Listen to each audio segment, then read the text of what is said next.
தாகமாய் இருக்கிறேன் என்று ஆண்டவர் சொல்லும் போது ஆண்டவருடைய தாகத்தை தீர்க்கக்கூடிய ஆட்கள் அங்கே இருக்கிறார்கள். ஆகிலும் அவர்களுக்கு அங்கே ஒரு உணர்வு இல்லை. ஆமென். பார்க்க முடியாதவங்களை பார்க்க வச்சு இயேசு கிறிஸ்து, கேட்க முடியாதவங்களை கேட்க வச்சு இயேசு கிறிஸ்து, பேச முடியாத பேச வச்சு இயேசு கிறிஸ்து, நடக்க முடியாத முடவனை நடக்க வச்சு இயேசு கிறிஸ்து, ஏன் மரித்து போனவர்களை உயிரோடு எழுப்பின அந்த இயேசு கிறிஸ்து சிலுவையில தாகமா இருக்கிற என்று சொல்லும் போது அவருடைய தாகத்தை தணிக்கக்கூடிய ஆட்கள் இல்லை என்பது ஆண்டுடைய தாகமாக இருக்கிறது. ஆமென். அல்லேலூயா. அவரவர்கள் தன் சுயத்தினாலும் தன் இச்சையினாலும் சிக்கொண்டு தவித்துக் கொண்டிருக்கிறது இந்த தேசத்துல நம்ம பார்க்கிறோம். ஆண்டவர் கடைசி காலத்தில் நம்ம இடத்தில் எதிர்பார்க்கிறது ஒண்ணுதான், உணர்வுள்ளவனாய் இரு, உணர்வுள்ளவளாய் இரு. என்னுடைய தாகத்தை தணிக்கக்கூடிய ஆட்கள் இன்னும் பூமியில இல்லை என்பதை ஆண்டவருடைய பெரிதான அங்கலாய்ப்பா இருக்கு. ஆமென். இந்த பிள்ளைகளுடைய தாகத்தை போக்கும், இந்த பிள்ளைய தாகத்தை புரிஞ்சிக்கணும். ஆண்டவர் ஒருத்தர் தேர்ந்தெடுக்கிறார். ஆனா யாருமே ஆண்டவருடைய தாகத்தை இதுவரைக்கும் தணிக்க முடியல. அந்த 2000 ஆண்டுகளுக்கு முன்பதாக கல்வாரி சிலுவையில தாகம் எடுத்தது இன்று வரை அந்த தாகம் தீர்க்க முடியவில்லை. காரணம் நீங்களும் நானும் எழும்பாது இருக்கிறது மட்டும்தான். எத்தனை பேர் நம்ப முடியுது? ஆமென். இறைமையோட வாசிக்கிறோம், தேவர்களாகிய நான் எழுப்புகிற வரையிலும் கிராமங்கள் பாழாய் கிடக்கின, பாழாய் போயின. ஆமென். அந்த மாதிரி ஒரு அங்கலாய்ப்பு நமக்குள்ள வரல, அந்த மாதிரி ஒரு பாரம் நமக்குள்ள வரல. ஆண்டவராகிய இயேசு கிறிஸ்துவுக்கு ஏற்பட்டது ஒரு ஆத்தும தாகம். சரீர பிரகாரமான தாகமா இருந்திருந்தா கடல் மீது நடந்தாரா? திராட்சை ரசத்தை தண்ணீரை திராட்சை ரசமா மாற்றினாரா? ஏன் அவரு இயேசு கிறிஸ்துவோடு கூட இருந்த தேவன் யார் தெரியுமா? கடலை 2ஆ பிளந்தவர். ஆமென். அப்பேற்பட்ட ஒரு தெய்வம், அப்பேற்பட்ட ஒரு கடவுள். மத்தேயுல வாசிக்கிறோம், தாகமா இருக்கிறவர்களே நீங்கள் எல்லோரும் என்னிடத்தில் வாருங்கள், நான் உங்க தாகத்தை தீர்க்கிறேன்னு சொன்ன அதே கர்த்தர், அதே இயேசு கிறிஸ்து இன்னைக்கு தாகமா இருக்கிறேன்னு சொல்லும் போது அவரே தண்ணி குடிச்சுக்க முடியாதா? அவர் வானத்தை பார்த்து நான் தாகமா இருக்கிறேன்னு சொல்லும்போது வானத்துக்கு மழை வந்திருக்குமா? வந்திருக்காரா? ஆமென். நல்லோர் மேலும் தீயோர் மேலும் கர்த்தர் மழை வருஷிக்க பண்ணுகிறாருன்னு வசனம் சொல்லுது. ஒருவேளை ஆண்டவர் நினைச்சிருந்தார், இயேசு கிறிஸ்து நினைச்சிருந்தாருன்னா அவருடைய தாகத்தை அவரால் தனித்திருக்க முடியும். இவ்வளவு அற்புதங்களை பார்த்த ஜனங்கள், இவ்வளவு அதிசயங்களை பார்த்த ஜனங்கள், அவர்கள் இயேசுவை பார்த்து சொல்றாங்க, இவரை சிலுவையில் அறையுங்கள், இவரை சிலுவையில் அறையுங்கள் சொல்லும் போது ஆண்டவருடைய அங்கலாய்ப்பு என்ன தெரியுமா? ஆண்டவருடைய தாகம் என்ன தெரியுமா? இந்த ஜனங்கள் மனம் திரும்ப மாட்டார்களா? இந்த ஜனங்கள் மெய்யான தெய்வத்தை ஏற்றுக்கொள்ள மாட்டார்களா? இந்த தெய்வம் நான் தான் தேவன் என்று இந்த ஜனங்கள் அறிந்து கொள்ள மாட்டார்களா என்பது தேவனுடைய இயேசு கிறிஸ்துவுடைய ஒரு பெரிதான தாகமா இருக்கு. இன்னைக்கு அந்த தாகத்தை புரிந்து கொள்ளத்தான் ஆண்டவர் இன்னும் ஆட்களை தேடிக்கொண்டிருக்கிறார். ஆமென். ஆமென். தாவீது ஆண்டவரை இருதயத்துக்கு ஏற்றவன் தேடி கண்டுபிடிச்சாரு. ஆனா இன்னைக்கு நம்மளை பார்த்து சொல்ல முடியுமா? நம்ம இருதயத்துக்கு ஏற்றவன் இவன் தான், சந்தோஷம் இருதயத்துக்கு ஏற்றவன் சொல்ல முடியுமா? ஆமென். சொல்ல முடியாது. காரணம் நீங்களும் எழும்பட அந்த உணர்வு நமக்குள்ள வரல. அதுதான் உண்மை. உணர்வு உள்ளவர்கள் என்ன பண்ணுவாங்க? ஆண்டவரை பத்தி எங்கேயாவது யாருக்கையாவது சொல்லிடுவாங்க. ஒரு நாள் அவங்களுக்கு சொல்லலன்னா பசி இருக்காது, ஆண்டவரை பத்தி பேசலன்னா அவங்களுக்கு தூக்கம் வராது. ஆமென். நம்ம நல்லா சாப்பிடுறோம், நல்லா தூங்குறோம். ஆண்டவர் நமக்காக அடிக்கப்பட்ட, நமக்காக ரத்த சிந்தனா, நமக்காக முன்முடி ஏற்ற, நமக்காக காலை துப்புதல் ஏற்றுக்கொண்டா, நமக்காக தாடியை தாடியை பிடுங்க ஆண்டவர் அனுமதிக்கிறார். அத்தனை பாடுகள், அத்தனை அவமானங்கள், அத்தனை போராட்டங்கள் உனக்காகவும் எனக்காகவும் மட்டுமே அல்லாமல் வேற யாருக்காகவும் இல்லை. நம்பர் நல்லா ஆமென் சொல்லுங்க. ஆமென். அல்லேலூயா. பேசுகிறேன்னா உத்தமன் அல்ல, நானும் பாவியும் பாவி, பிரதான பாவி. ஆனா என்னை ஆண்டவர் மைக்க பிடிச்சி பேச வைக்கிறார்னா அவர் நம்ம மேல எச்சை அன்பு உள்ளவராக இருக்கிறார். ஆமென். ஆமென். நம்ம கூட யார் இருந்தாலும் சரி இல்லைனாலும் சரி இயேசு கிறிஸ்து மட்டும்தான் கடைசி வரைக்கும் வருவார். அந்த அன்புதான் தன் சொந்த குமாரனையே ஆண்டவர் பூமிக்கு கொடுத்தார். நம்ம மேல எவ்வளவு அன்பு வச்சிருக்கிறார் வெளிப்படுத்தினாரு. ஆமென். அந்த உணர்வு நமக்கு இல்ல, அந்த ஒரு தாகம் நமக்கு இல்ல. ஆண்டவருக்கு அந்த தாகம் நம்ம ஆசைப்படுறோம். நம்முடைய தாகத்தை ஆண்டவர் தீர்க்கணும், ஆசீர்வாதம் உலகத்துல பேர் பெற்று வாழணும், சமுதாயத்தில் நல்ல பேர் எடுக்கணும்னு நம்ம ஆசைப்படுறோம், ஆண்டவர் நிறைவேற்றணும்னு ஆசைப்படுறோம்.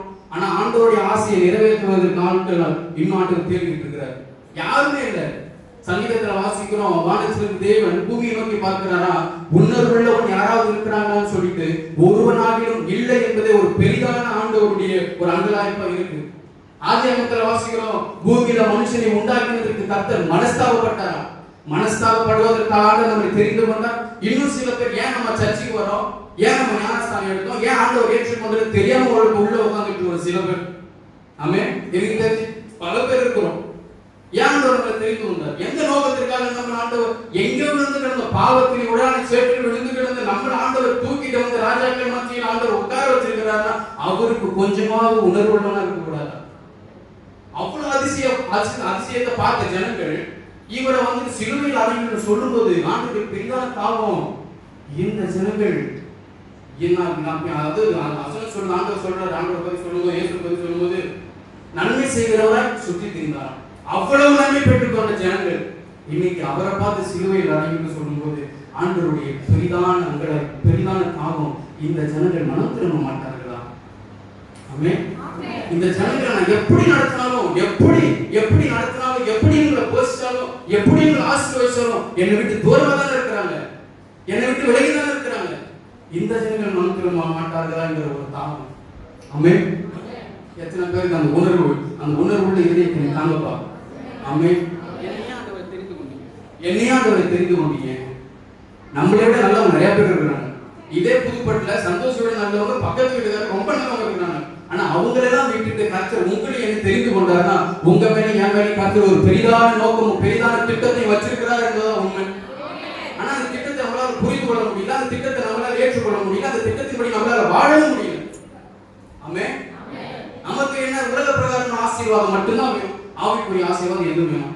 பைபிள் படிக்கிறது வேணும், ஜெபம் பண்றது வேணும், உபவாசம் பண்றது வேணும். அதெல்லாம் கேட்டா நமக்கு என்னவோ ஒரு மாதிரி இருக்கும். ஆமென். பிரசங்கம் எப்படியாவது பண்ணலாம், நான் உன்னை ஆசீர்வதிப்பேன், உன்னை அதிசயங்களை காண பண்ணுவேன், உன்னை பலவும் பெருவும் பண்ணுவேன்னு சொல்லி ஆசீர்வதிச்சு பிரசங்கம் பண்ண முடியும். நீ வேதத்தை மறந்தால் உன் தலைமுறையை நான் மறப்பேன், நீ சபிக்கப்பட்டிருப்ப அப்படின்னு சபிச்சு பிரசங்கம் பண்ண முடியும். அதான் நம்மளுடைய நோக்கம். கடைசி காலத்துல வாழ்ந்து கொண்டிருக்கிறோம். நீங்களும் நானும் எழும்புகிற வரைக்கும், ஆண்டவருடைய தாகத்தை தீர்க்கிற வரைக்கும் சில அசம்பாவிதங்கள் நம்ம தேசத்துல நடந்துகிட்டு தான் இருக்கும், நம்ம ஊரில் நடந்துகிட்டு தான் இருக்கும்.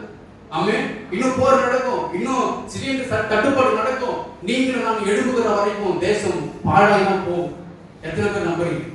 ஆமென். ஏதோ ஒரு நாள் மட்டும் நான் சிலுவையை நினைக்க மாட்டேன், ஏதோ ஒரு நாள் மட்டும் சிலுவையை நினைச்சு அப்படியே கண்ணீர் விட்டுட்டு அவர் வெளியில போனா அப்படியே காரணம் அப்படி எங்க வாழ்க்கை. அதோட கிறிஸ்துவோடைய வாழ்க்கை. கிறிஸ்து பிளஸ் அவன் கிறிஸ்துவன், அதுதான் கிறிஸ்துவன், அதுதான் ஒரு கிறிஸ்துவோடைய வாழ்க்கை. இனி எத்தனை பேர் ஒரு கிறிஸ்துவர்களா வாழ்றோம்? உண்மையா சொல்லுங்க, கையை வைத்து சொல்லுங்க, நான் உண்மையா ஒரு கிறிஸ்தவனா வாழ்றேன், கிறிஸ்தவனா வாழ்றேன். பக்கத்து வீட்டுல போய் கேட்டா நிச்சயமா தெரியும் நாம எப்படி வாழ்றோம், நம்ம வாழ்க்கை எப்படி இருக்கு. பக்கத்து வீட்டுக்காரர்களே நமக்கு சாட்சி கொடுக்க முடியாது, அப்படி ஒரு காலகட்டத்தில் நம்ம வாழ்ந்துட்டு இருக்கிறோம். ஆமென். பக்கத்து வீட்டுக்காரங்க சண்டைக்கு வராங்க, நம்ம 4 வார்த்தை பேசணும், அவங்க நம்ம போய் 8 வார்த்தை பேசுவோம். அப்படிதான் போயிட்டு கிறிஸ்துவோடைய வாழ்க்கை. ஆனா சர்ச்சில் வந்து அந்நிய பாஷை பேசணும் பாருங்க, பரலோகமே இறங்கி பூமிக்கு வந்து அப்படி பேசுவோம் அந்நிய பாஷை, அப்படியே கூக்குறிடும். ஆனா வீட்டுக்கு போன அந்நிய பாஷை எல்லாம் வேற பாஷையா மாறும். ஆமென். அதெல்லாம் ஒரு கிறிஸ்துவோடைய வாழ்க்கை. அந்த உணர்வு ஆண்டவர் நம்ம கிட்ட வந்து நான் உனக்காக மதிக்கிறேன், நீ எனக்காக என்ன செய்ய அப்படின்னு கேட்கும்போது நம்ம என்ன பண்ணுவோம் நினைச்சு பாருங்க. நமக்காக முன்மொழி ஏற்றோம், நமக்காக தான் ரத்தம் சிந்தினாரு. நீங்கள் நான் நல்லா இருக்கணும்னு சொல்லிட்டு அவ்வளவு பாடல் ஆண்டவர் ஏற்றுக்கொண்டாரு. ஆனா அவருக்காக நாம ஒரு வாழ்க்கை உண்மையா வாழ்ந்துருக்கிறோமா? இது வரைக்கும் வாழ்றோமா? இல்ல வாழறதுக்காக ட்ரை பண்ணிருக்கிறோமா? எதுவுமே இல்லை. இனி இந்த வாழ்க்கை வாழ்ந்தா என்ன, செத்தா என்ன, அவ்வளவுதான். உன் ஆண்டவருக்காக உண்மையா வாழ்ந்து செத்து போயிடும். அப்படி ஒரு வாழ்க்கை நமக்கு வேணாம்.